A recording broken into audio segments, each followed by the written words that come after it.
एक घर बसई बाबू, एक घर बसई बाबू, एक दे बाउजार हो, जिन कर बियाहवा रहबे जिंदगी भर कुंवार हो। वो अपने बाप से बोल रही है कि मैं उस वक्त क्यों नहीं मर गई जिस वक्त मैं कोख में थी, जब कोख से मैं बाहर आई मुझे सांप नागिन ने क्यों न डस लिया, मैं उस वक्त ही मर जाती। बहुत दर्द होता है दोस्तों, बहुत दुख होता है जब कहीं खबर सुनने को आती है कि दहेज की वजह से किसी के सास ने, किसी के ससुर ने या फिर कहीं किसी घर वालों ने एक बेटी को मौत के घाट उतार दिया। अभी एक ताज़ा मामला है हमारे सुल्तानपुर से सटे बगल के एक ज़िला है अमेठी, यहाँ पर ये मामला सामने निकल के जो भी आया है कि एक युवक ने अपनी पत्नी को फ़ोन पर तलाक दे दिया। तलाक देने का कारण यह था क्योंकि वो लड़का दहेज मांग रहा था, घर वाले मेरे ख्याल से दहेज देने में असक्षम थे, जिस वजह से उसने तलाक दे दिया। और शादी के कई सालों बाद, ये बात मैं आपको इसलिए बता रहा हूँ कि जो गरीब परिवार होता है या जो इस तरह के परिवार होते हैं, कहीं ना कहीं इस समस्या से, जो दहेज जिसको डाउरी बोलते हैं, समस्या से प्रताड़ित हैं, इस समस्या से परेशान हैं। हमारे साथ आज मौजूद हैं अंजनी जी। अंजनी जी आपको गीत सुनाएंगी या फिर कहीं गीत के माध्यम से आपको बताएंगी कि जब एक बेटी, एक बहन परेशान होती है दहेज को लेकर या दहेज की इस बीमारी को लेकर, तो अपने परिवार वालों से, अपने मम्मी पापा से, अपने भाई बहनों से क्या बोलती है या क्या बताती है, उस दर्द को ये अपने गीत से बयां करेंगे। तो आइए, आप ज़्यादा समय नहीं लेंगे, सीधा आपका परिचय कराते हैं अंजनी जी से। अंजनी जी, आपका बहुत बहुत स्वागत है हमारे चैनल अपना सुल्तानपुर पर। थैंक यू सो मच, और बहुत बहुत आभार व्यक्त करते हैं क्योंकि ऐसा बहुत कम मौका मिलता है लोगों को और इस तरीके से लोगों तक अपनी बात पहुंचाने का। तो मैं, जैसा कि अभी आप बात कर रहे थे दहेज की, तो ऐसी बहुत सारी समाज में ऐसे लोग हैं जो कहते तो अच्छी अच्छी बातें हैं लेकिन उस चीज़ को करते नहीं हैं। तो ऐसी बहुत सारी समस्याएं, तो कहीं ना कहीं जैसे लोग बोल के कह देते हैं अपनी बातों को, और वही चीज़ें मैंने अपने विचारों को एक गाने के माध्यम से जो है उसको लिखा है। तो अगर आपके खुद का, आपने खुद लिखा हुआ है इसको? जी ज़रूर। तो दोस्तों आप ध्यान से सुनिएगा। एक बच्ची, परेशान हाल बच्ची अपने माँ बाप से और अपने भाई बहन से क्या फरियाद करती है। स्टार्ट। जी बिल्कुल, कि एक बेटी जैसे अपने पिता के, अपने माँ बाप के दोनों के ही करीब रहती है, तो वो अपनी जो भावना है कि एक पिता को दुख में देख करके वो जो लाइनें कहती है, जो महसूस करती है, वो मैं आपको सुनाती हूँ। कहत बाटी कैदा बाबू, कहत बाटी कैदा बाबू, फैसला हमार हो, जिन करा बियाहवा रहबे जिंदगी भर कुंवार हो, जिन करा बियाहवा रहबे जिंदगी भर कुंवार हो, जिन करा बियाहवा बाबू। और जैसे कि अभी ये जो नए वर्जन के लोग हैं, बड़ी बड़ी डिमांड रहती है, जो हाथी घोड़ा और चार चक्का, उसके लिए लाइनें हैं उनके लिए। कहाँ पैबा हीरो हंडा, कहाँ पैबा करवा, कहाँ पैबा हीरो हंडा, कहाँ पैबा करवा, हमरा के खातिर बाबू बेचाना दुअरवा, हमरा के खातिर बाबू बेचाना दुअरवा, एक घर बसई बाबू, एक घर बसई बाबू, एक दे बाउजार हो, जिन करा बियाहवा रहबे जिंदगी भर कुंवार हो, जिन करा बियाहवा बाबू। और इसकी जो नेक्स्ट अंतरा है, जैसे कभी कभी ये सारी चीज़ें होती हैं कि शादी, तो जैसे आपने बताया कि फ़ोन पे तलाक हो गया, तो कभी कभी ऐसे भी मामले आते हैं कि आप शादी, रिश्ते तो बन जाते हैं लेकिन जब बात दहेज की आती है तो शादी तय होने के बाद भी नकारना पड़ जाता है।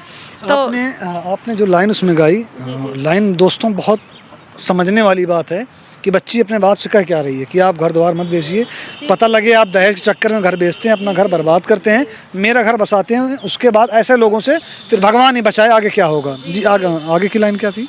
जी ऐसा बहुत हुआ है, तो वही मैं बता रही थी कि कभी कभी रिश्ते बनते हैं लेकिन बाद में जब पता चलता है कि दहेज कितनी बड़ी डिमांड है, तब भी ऐसी चीज़ें आती कि बड़े बड़े रिश्ते जो है टूट जाते हैं।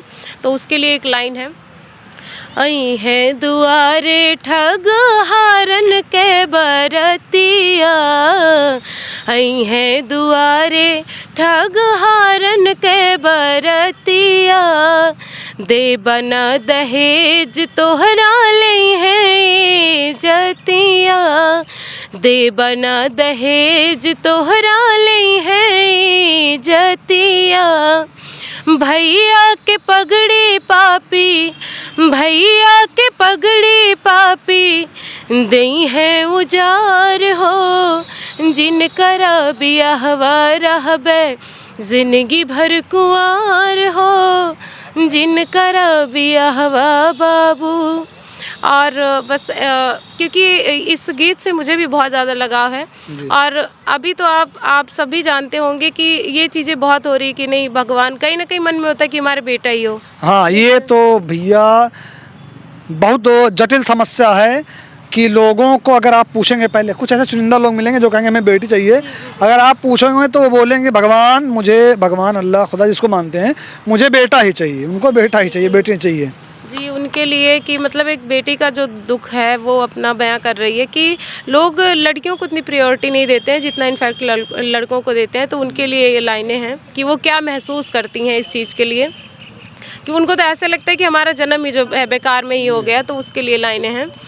माई के कोखिया में जन्मी हम पपीनिया, माई के कोखिया में जन्मी हम पपीनिया, काहे न डास लिहलत जनमत नगिनिया, काहे न डास लिहलस जनमत नगिनिया, काहे जर बेटिया से, काहे जर बेटिया से सारा संसार हो, जिन करा बियाहवा रहबे जिंदगी भर कुंवार हो, जिन करा बियाहवा रहबे जिंदगी भर कुंवार हो, जिन करा बियाहवा बाबू।